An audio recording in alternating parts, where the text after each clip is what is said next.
মধুপুর নামক ছোট একটি গ্রামে এক কৃষক বসবাস করত। পরিবারে কৃষক, তার বউ এবং তাদের দুই সন্তান ছিল। কৃষকটি ছিল খুবই অলস প্রকৃতির। সে একদিন কাজে গেলে দুদিন যেত না। ফলে তাদের সংসারে অভাব অনটন লেগেই থাকতো। আর এই নিয়ে কৃষকের বউ তার সাথে অনেক অশান্তি করত। কি গো, তুমি এ অবেলায় ঘুমোচ্ছ কেন? কাজে যাবে না? না গো বউ, আজ আর ভালো লাগছে না। শরীরটা কেমন যেন ম্যাজ ম্যাজ করছে। প্রতিদিন এই একই কথা। এভাবে শুয়ে বসে থাকলে সংসারটা চলবে কেমন করে? ছেলে মেয়ে দুটোকে তো মানুষ করতে হবে নাকি? আরে দূর, এই অবেলায় আর চেঁচামেচি করো না তো। দিলে তো ঘুমের 12টা বাজিয়ে। শোনো, আল্লাহর ওপর ভরসা রাখো, তিনি সবার রিজিক দাতা। দেখবে নিজে থেকে এবার ফসল ফলবে। একবার খালি বর্ষার দিনটা শুরু হতে দাও। তার সবকিছু কি তুমি চাইতেই তোমার মুখের সামনে এসে পড়বে গো? পরিশ্রম করতে হয়, কাজ করতে হয়। যে নিজের জন্য কিছু করে না, তার জন্য স্বয়ং আল্লাহ কিছু করে না। ছেলে মেয়েদের স্কুলের বেতন বাকি, কোনো চিন্তা আছে তোমার? হবে হবে, সব হবে, একটু সবুর করো। কি শুরু করলে বলো তো? এমনিও শরীরটা খারাপ, দিলে তো এবার মাথাটা ধরিয়ে। যাও তো যাও, বিরক্ত করো না। সময় হলে আমি যাব কাজে, আমায় এবার একটু ঘুমোতে দাও। হায় আল্লাহ গো, এই মানুষটার একটু সুবুদ্ধি দাও। এই কথা বলে কৃষক আবার ঘুমিয়ে পড়ল।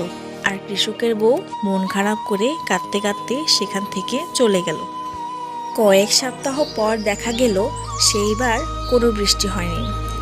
পানির অভাবে কৃষকের ক্ষেতে ফসল ফলতে পারেনি।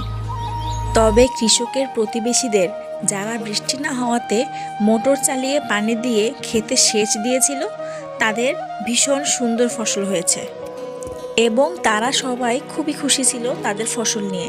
তারা ফসল কেটে আনন্দে ঘরে তুলেছে।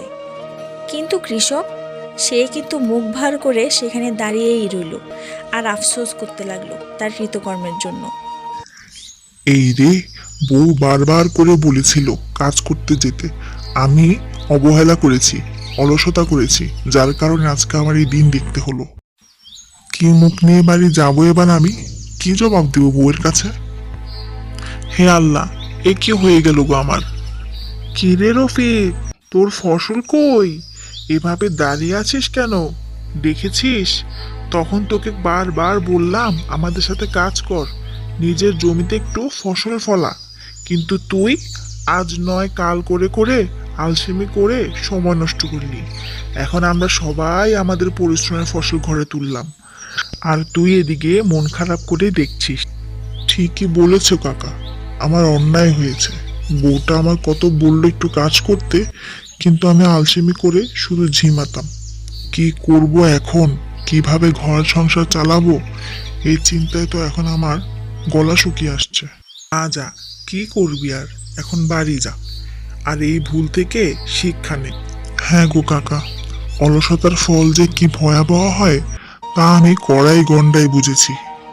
এই বলে দুঃখ ভারাক্রান্ত মন নিয়ে কৃষক যখন ঘরে ফেরে, তখন দেখতে পায় কৃষকের বউ খুব কাঁদছে।